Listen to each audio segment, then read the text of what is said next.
oxide. What you can do, though, is you can take the ingredients that the body uses to make nitric oxide, and you can take the ingredients that will stabilize the nitric oxide, prevent it from breaking down and lasting longer in your body.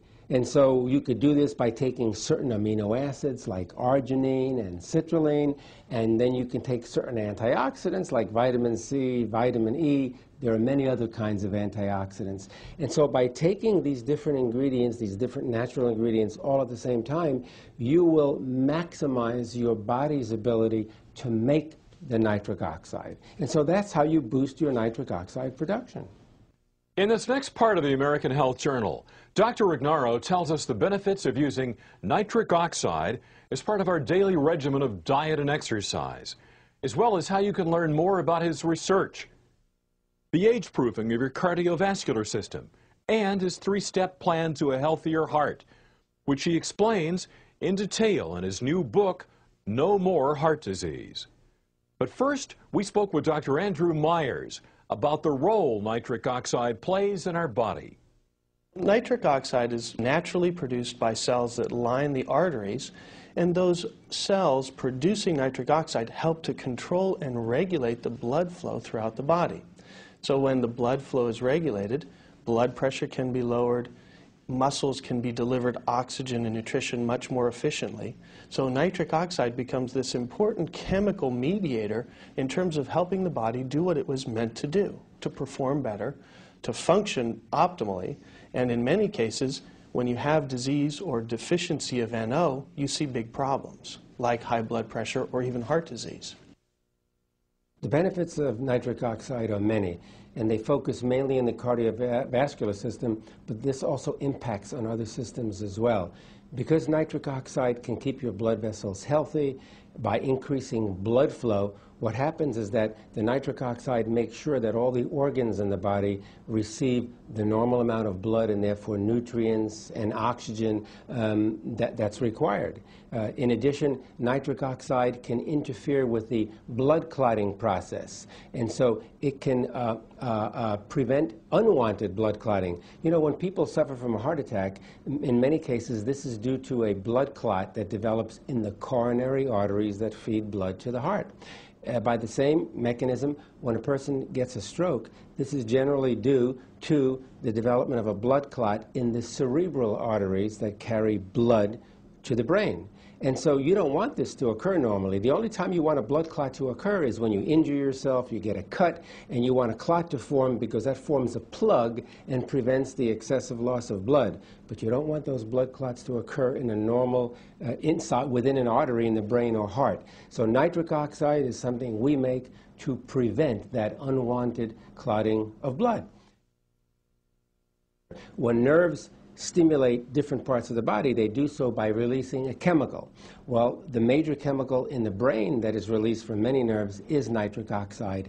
And this nitric oxide is well known today to facilitate memory and learning. No question about it. This has been shown in animals, it's been shown in humans, and what we've noted now is that in memory and learning disorders, particularly Alzheimer's disease, there is a deficiency, a marked deficiency in the formation of nitric oxide in those regions of the brain that regulate memory and learning. And in fact, a number of pharmaceutical companies are developing drugs that stimulate nitric oxide formation in those regions of the brain, and the early clinical studies show that if you boost nitric oxide formation in the brain, you can restore memory and learning. So I think there's hope for everyone who's suffering from a memory and learning disorder. Not only does nitric oxide decrease the blood pressure and protect against heart disease and so on, but let's keep in mind one of the major effects of nitric oxide in the body, and that is to function as a vasodilator. This means it's going to widen or relax the arteries, and when that happens, of course, you're going to increase the flow of blood to the other end. Okay? Well, we made an interesting discovery back in 1990 when we showed that the nerves that go to the erectile tissue of men and women actually release nitric oxide as the signaling molecule or neurotransmitter. And before we made that discovery, the neurotransmitter was not known. And if you don't know what the nerves are releasing to stimulate a function, it's almost impossible to develop rational drugs to treat a disease. And so once we showed that those nerves release nitric oxide, one of the pharmaceutical companies, of course, developed a big program to look at that and study that. They extended my research further, and voila, they came up with the drug Viagra, which is the first orally available drug that's useful in treating impotence or erectile dysfunction. And so the way Viagra works simply is to enhance or increase the actions of nitric oxide. Nitric oxide is a vasodilator, which means it's going to widen those blood vessels and lower the pressure within the blood vessels. And it doesn't lower blood pressure if the blood pressure is normal. And that's the beauty about the natural substances present in our body. The nitric oxide senses when the blood pressure is abnormally elevated. And then it steps in to reduce that blood pressure back down to the normal range, not below normal. And it's the most effective substance we have in the body, the most effective hormone to lower the blood pressure and keep it out of the high range. And it's something that you want to do all the time. You want to have sufficient amounts of nitric oxide around all the time to keep that blood pressure down, because high blood pressure can lead to a heart attack. The single most common cause of cardiovascular disease is a persistent high blood pressure that the person does not control, because that pressure against the arteries will eventually tear apart the cells, rip apart the arterial cells, and this is going to cause irreversible damage to the arteries. This will start the development of a plaque formation, cholesterol buildup in the arteries.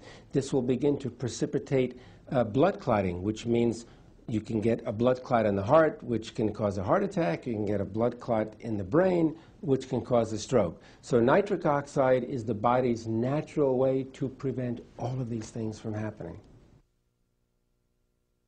One of the most common causes of a heart attack or a stroke is the development of atherosclerosis, which is nothing more than an inflammatory disease of the arteries. And this comes about when you have cholesterol buildup. In other words, a bad cholesterol, LDL cholesterol buildup will actually cause a change in the structure of the arteries. The blood will begin to clot.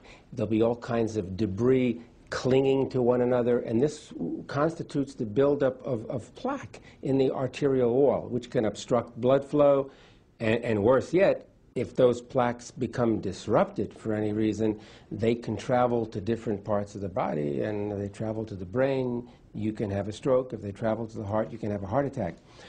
The way the body protects naturally against the development of high cholesterol is through nitric oxide.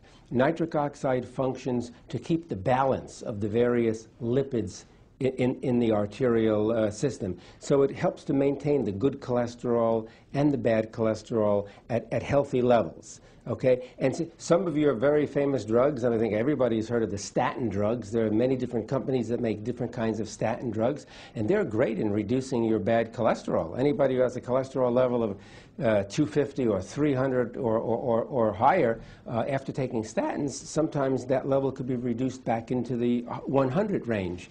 And the way those statins work is by stimulating nitric oxide formation in the arteries. So, you know, if you have sufficient amounts of nitric oxide in your healthy arteries, you don't have to take the statin drugs.